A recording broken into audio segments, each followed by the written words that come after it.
नमस्कार प्रिय विद्यार्थियों, मैं हीरालाल, सहायक आचार्य हिंदी, राजकीय महिला महाविद्यालय तारानगर में आपका फिर से स्वागत है। आज हम स्नातक द्वितीय वर्ष विषय हिंदी में घनानंद कवित्वों के बारे में अध्ययन करेंगे। घनानंद रीतिकाल के रीतिमुक्त कवि थे। इन्होंने एक नई काव्यधारा का शुरुआत की जो रीतिमुक्त काव्यधारा के नाम से जानी जाती है, यानी जो रीति से मुक्त होकर स्वच्छंद रचना हो। इनके घनानंद कवित्व में प्रथम ये सवैया है। इसमें लिखा है, भोरते सांझ लोक कानन और निहारती बावरी नेकु न हारती। इसमें अनुरागवती नायिका दिन रात किस प्रकार वीर्य में पड़ी रहती है, इसी का वर्णन है। यानी कि वह सवेरे से सांझ और सांझ से सवेरे तक अपने प्रिय की प्रतीक्षा करती है, पर उनके दिखाई पड़ने पर भी उन्हें देख नहीं पाती। इससे उसके नेत्रों की लालसा तृप्त नहीं होती।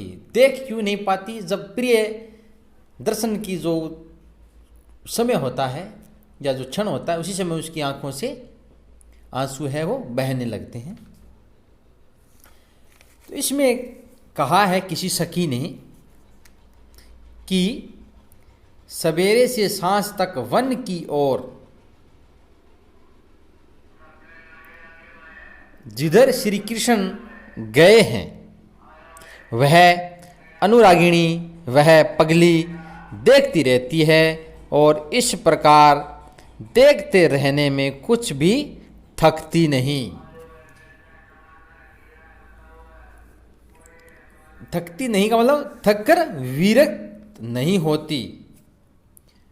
सांझ ते भोर लो तारनी ताकीबो, तारनी सो एक तार ने टारती। अब देखो, यदि इस बीच कृष्ण न दिखाई पड़े तो वह सांझ से सवेरे तक अपनी आँखों के तारों से आकाश के तारों को निरंतर एक रस देखती रहती है। उनको देखने से नेत्रों को अटाती नहीं। इस प्रकार वह आँखों में ही रात भी काट देती है।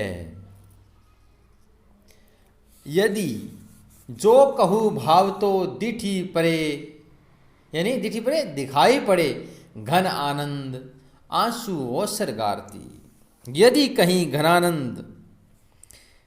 कहीं आनंद के घन प्रिय दिखाई पड़ते हैं दिन में ही, तो वह इस अवसर माने इस अवसर पर आंसू गिराती है। क्यों गिराती है? क्योंकि उनके नेत्रों में आनंदातिरेक से आंसू आ जाते हैं। वे आंसू क्या गिरते हैं? उनके रूप में उनके दर्शन का अवसर ही गिर जाता है। आंसुओं की झड़ी के कारण प्रिय दृश्य होने पर भी उसे दिखाई नहीं दे पड़ते और उसे देखने का अवसर है वो मिलकर भी नहीं मिलता। आगे लिखा है, मोहन सोहन जोहन की लगिए रहे आँखिन के उर आरती। आगे कहा है, मोहन श्री कृष्ण को,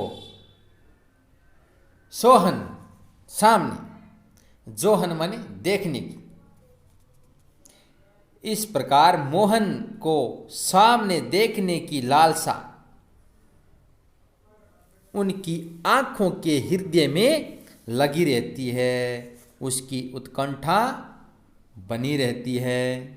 कहने का तात्पर्य ये है कि उसके हृदय रूपी आँखों में श्री कृष्ण को देखने की लालसा है वो बनी रहती है। इसमें अर्थात सवैया है, जिसके प्रत्येक चरण में 8 भग्गन होते हैं।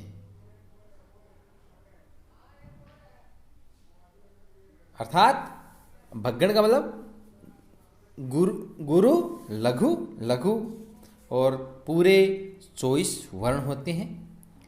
इसके बाद में अगला कवित है, उसमें यह प्रेमिका की उक्ति है। पत्र या संदेश प्रिय को दिया गया है। उनकी उदासीनता या विमुखता का और अपनी सुमुखता का कथन है। दूसरे को दुख देने वाला दुख पाता है, यह चेतावनी भी दी गई है। क्या कहा इस चेतावनी के लिए? अंतिम पंक्ति में देखो, इसमें लिखा है काहू कल पाए हैं सू कैसे कल पाए है। कहने का मतलब यह है कि जिसने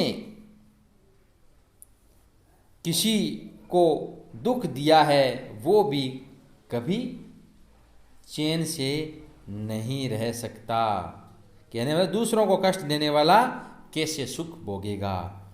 तो आइए इसकी व्याख्या करते हैं।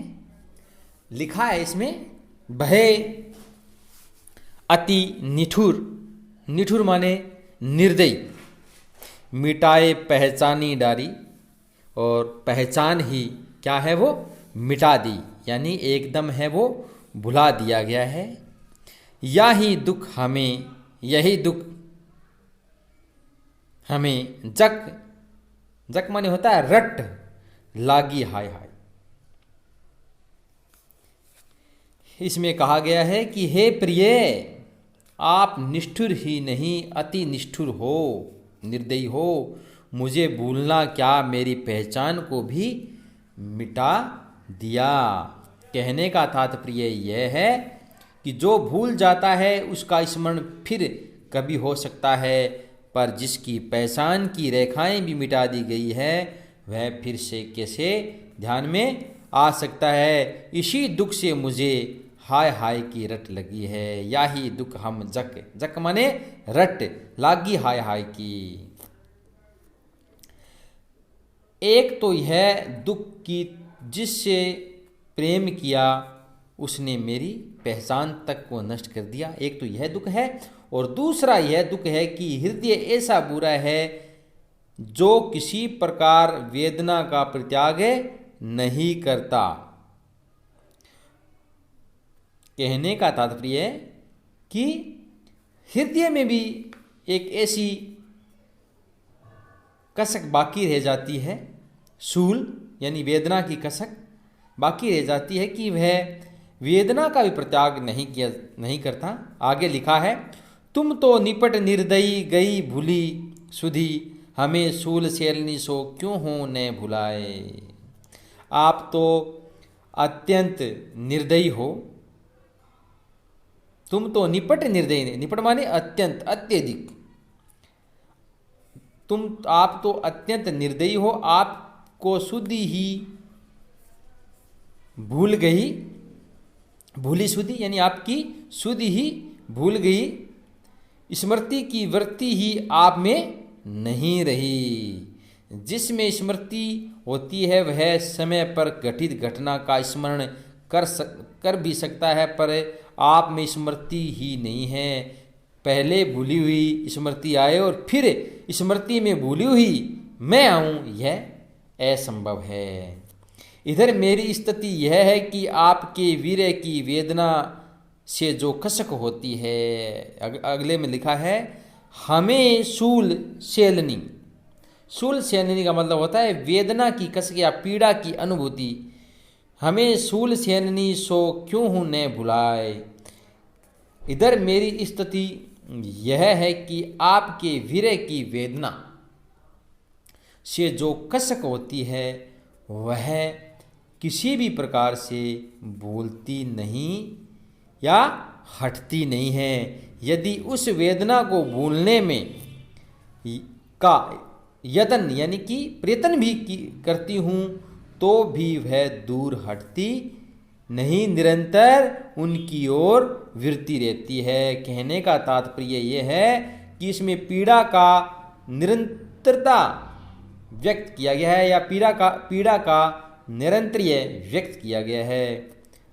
आगे लिखा है, मीठे मीठे बोल बोली ठगी पहले तो तब, अब जिए जारत कहो धो कौन न्याय है। पहले तो तब, संयोगावस्था में मीठी मीठी बातें करके मुझे ठगा, अब मेरा क्यों जी जलाते हो। अब जिए जारत कहो धो कौन न्याय, अब मेरा जी है वो क्यों जलाते हो, ये कौन सा न्याय है।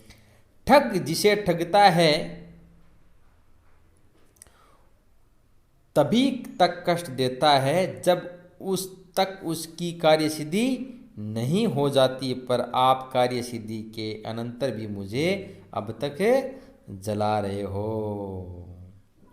मीठे मीठे बोल बोली ठगी पहले तो तब, अब जिए जारत कहो धौ कौन न्याय है। यह कौन सा न्याय है, ठग के न्याय से भी यह नहीं मिलता। सुनी है कई नाही यह प्रगट कहावती, आपने यह प्रख्यात कहावत सुनी है या नहीं कि काहू कल पाए हैं सू कैसे कल पाए, कि जो किसी को कल पाता है, तो कल पाते का मतलब होता है तरसाएगा या कष्ट देगा, उसे भी कल यानी कि सुख या चैन नहीं मिलता। दूसरे को कष्ट देने वाला कैसे सुख पाएगा। कहने यहाँ कल पाए की आवृत्ति है और अर्थ भेद से यमक अलंकार भी है। आज हमने स्नातक द्वितीय वर्ष में घनानंद कवित्व का अध्ययन किया है, जिसमें प्रथम अरसाद सवैया है और बाद में कवित्त है, और दोनों में वीर्य व्यवस्था का, वीर्य की स्थिति का है वो चित्रण किया गया है। और दोनों में एक में अनुरागवती नायिका है और दूसरों में प्रेमिका। इसमें अपने प्रिय के प्रति उनके भाव या भावों का उद्गार हुआ है। वर्ज भाषा है और इसमें इस कविता में छेकोक्ति यानी कि लोकोक्ति का साभिप्राय प्रयोग करने से है। इसमें एक ये आया है कि जो दूसरों को दुख पहुंचाता है वह कभी सुख नहीं भोग सकता। कहने का तात्पर्य यह है कि हमेशा दूसरों को सुखी रखेगा वही सुख प्राप्त कर सकता है। इसमें